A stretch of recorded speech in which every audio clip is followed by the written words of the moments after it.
is Kali, my pronouns are they, them, and welcome to my writing vlog, which is still in a bit of a hiatus. Um, I'm writing, but I'm not as diligent with documenting my process for this one because I started it sort of end of last year and starting then like a new season 3 with it, I was a bit hesitant to commit to something like this because I was traveling over the holidays. And but as usual, I'm still writing, so it's sort of a in between seasons thing that I'm doing at the moment, while I'm also trying to branch out a bit into fountain pen content. So the last video I uploaded is actually about my pen journey. If that's something that you're interested in, give it a watch. Yeah, if you want to stick around, that would be amazing. Like and subscribe, you know what to do. And it's Wednesday, and like every Wednesday, I'm sort of trying to give you a bit of an update what's going on. I've just finished writing chapter 16 in my current project, The Girl from the World. It's in this pale lilac Leuchtturm book. Um, and I think I might not even need 25 chapters. So my chapters have 10 pages. So this is a 250 page book. And then 25 chapters are roughly 50,000 words there. So usually with my size of writing, how that turns out for one of those, which is one of the reasons I love them so much, because you can fit basically a short novel in one of them, which is amazing. So yeah, so I'm basically now in starting chapter 17. So I've basically over halfway. Um, and I'm still having fun. Um, I'm starting to be a bit more deliberate with how things going. I have set up a couple of things. As always, I will have to go back and adjust some. I've left myself some notes in the front, so when it comes to me typing up the book, I know, oh, while you're doing that, you need to pay attention to these and these things.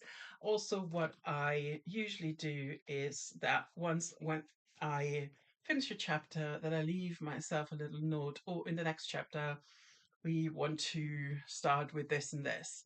Um, this is just easier for me to then go back into writing. Usually I write a bit at least every day, but sometimes there might be like a day or so in between. What I do sometimes is that if there's a chapter break, that I will write the first paragraph of the chapter, or at least like a few sentences of the chapter, so I know where I'm going. But for this one, this time, I just, yeah, left myself a little sticky note. Sticky notes are just fantastic. I've really embraced them. I think last year I really started to do that with, because I started to do some project that were a bit more, they had a bit more frame to them. So like, basically more like, oh yes, I have a framework and I'm filling in the bits in between instead of pure discovery writing. Um, and then I find that keeping at least some sort of notes in the project that is not directly in the text, that it can refer to quite easily, is very helpful. I also showed a lot of time for this little thing, which is like a notebook that is more um like the overall happenings. I will sort of do something like this. That is not, so the ones in the chapters are literally what is happening now, what is happening next, while the ones in this little booklet are more ideas to what could happen later. While I have like a bit of a um, eureka moment and just need to set it down somewhere, so I know that this little book is something to refer to. Also, if I might get stuck somewhere, that has a few ideas where the story could go. So yes, I'm still quite happy with what I'm doing here. Weirdly enough, I mean, I know I have sort of very shadowy plans for the next volume of the Tales of the Uncursed series, um, but they're so shadowy, and so far no ideas have been bubbling up, which is actually a relief because I wanted to do it the last time, but it never really worked out. I think also because I was traveling and I always like to have something to write while I travel. Um, but what I really need to do is to return to earlier manuscripts and start to type and form them into second drafts. So that is the plan for now. Might change, as always. That once I'm finished with this one, I will return to typing my science fiction project because that's still not typed completely, and also hopefully start and type up Dragon Watch. But I might actually. So Dragon Watch was the manuscript I wrote for season one. For season two, I did the Sealskin Throne, and I might actually do that first, just because this is actually because the um, Dragon Watch is in a series of books that need to be released in order, while the Seaskin's Throne is like a free radical, so to speak, and I can easily take it out of anything and just put it in where I want it to be. Um, yeah, I might do that. So I'm still, and it's also not as long, which is great. It gives you like it's not 100,000 words, which is always even the second draft is always a mess because when I'm typing, I'm there's so many typos making their way in or like autocorrect that I don't recognize in the moment. So the second draft, the raw second drafts are always horrible. I always need to have like a proper third draft thing, and after the third draft, they are almost ready for beta reading. That's usually how it goes. Um, so that's sort of the tentative plan. So it might be that the next proper season of the writing blog is actually an editing blog, which would actually be quite nice. Um, just for a change of pace, really. And then I'm sure there will come other ideas. I have like a notes thing on my phone where I'm listing, I have like a little thing with lots of ideas. Um, and actually, for the Girl from the World, I combined two of those. That often happens that I'm thinking, oh, this is the main idea, but in the meantime, I have another one. And what if I just work this in with this, even though at first glance they seem really different? And that works quite well for me, as I've done that with this one. Um, and then, yeah, I'll need to see what I'm going to do. As I mentioned before, I always, because this is sort of a medievalish world, um, I always found it like the idea fascinating of taking my medieval slash Renaissance world into the Victorian era or something approximating that. Um, and because I'm also still reading the Thurston X series, which is set in an alternative version of 1985, at least the beginning. That's also something to consider. I mean, I don't think I would do the 80s or something, but yeah, just how different a Victorian version could be. And depending on like all the things that in this world and because it has like a waxing and waning of magic, like where on the curve this new story would be situated. Somehow the idea of having sort of airships in Seagard is very tempting. And to see how the families that I'm chasing through all the centuries, how they've developed, if they're still there. Also the stuff that is like in like more Renaissance time or late medieval times is very much focused on trade and around a couple of trade societies working out of Seagard, which is like in the beginning is a very small, it was a very new town and is then developing into uh, almost a metropolis. So yeah, that's sort of my thoughts at the moment. Today is actually quite bright and was really beautiful outside, very frosty. Yesterday was 9 degrees and raining constantly, which way more gloomy. So today is much better. And I actually went to the market and bought myself some daffodils because I'm ready for spring. I mean, it's sort of we are half through January, but it's enough now. I don't think I'm very patient with winter anymore. But yeah, let me know how you're doing, what you're doing, how your projects are going. Are you writing? Are you editing? And in the meantime, I am prepping for a few more like pen and ink videos. It's really funny. I'm really trying to figure out how I want to feature all the colors. I think I'm going to do a very like a demure, currently inked section. I think I probably do like 4 to 5 pens for now because I really don't have that many yet. I don't really plan on acquiring a whole lot more, and I will. It's yeah, I will have a few more inks today. My last order is arriving, and I want to do like a big thing where I basically swatch all my ink colors because I suspect that I have like a certain leaning towards certain color families. For example, red is not really featured in my very small ink collection at the moment. I think I have 18 inks at the moment, like counting the order that's coming today. Um, and yeah, that's compared to other people, that's not a lot. But I would love to do them almost as a like a little rainbow or like a little color wheel.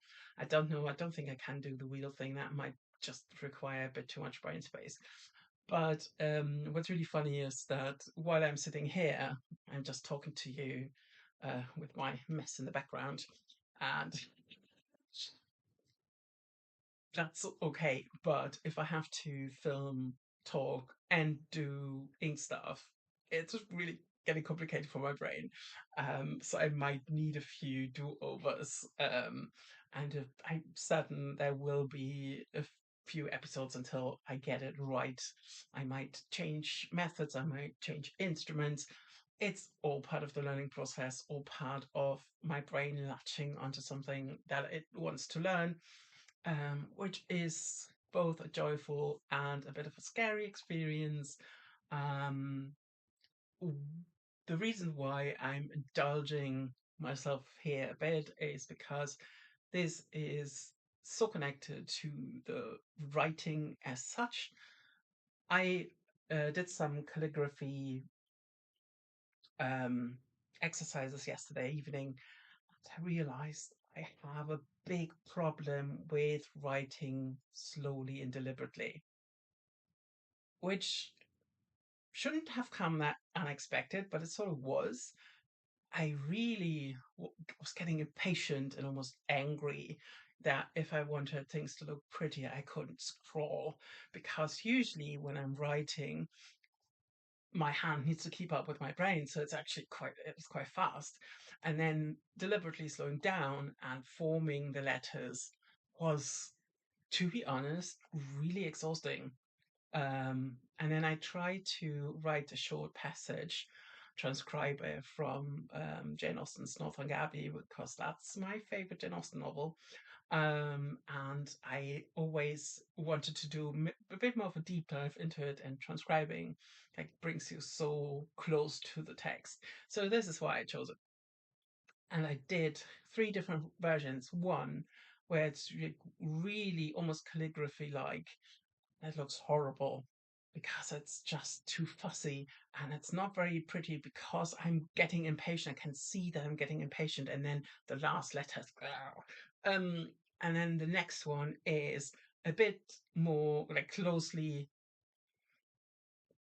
more close to my actual handwriting and much more readable. But again, the experience of writing was not very enjoyable. And I found myself making mistakes because I was more focused on the writing itself than on the words. And then I did a sample of my own scrawly handwriting. Um, and yeah, there are similarities, but it's still, there's a lot of character rubbed off when you're trying to fit your letters into like a certain expectation, let's say. So I think if I do writing samples from Jane Austen, I might just do them in my regular handwriting because I don't know whether the calligraphy exercises um, actually doing much good if they are. I found myself sort of when I did the last sample with my normal handwriting, I found myself almost confused. That's it was just a really interesting experience. I was recently gifted some like older notebooks that are not very pretty or anything, but their paper is fountain pen friendly because they're just coming from a time when that was the standard. So I'm using them for these kind of calligraphy exercises.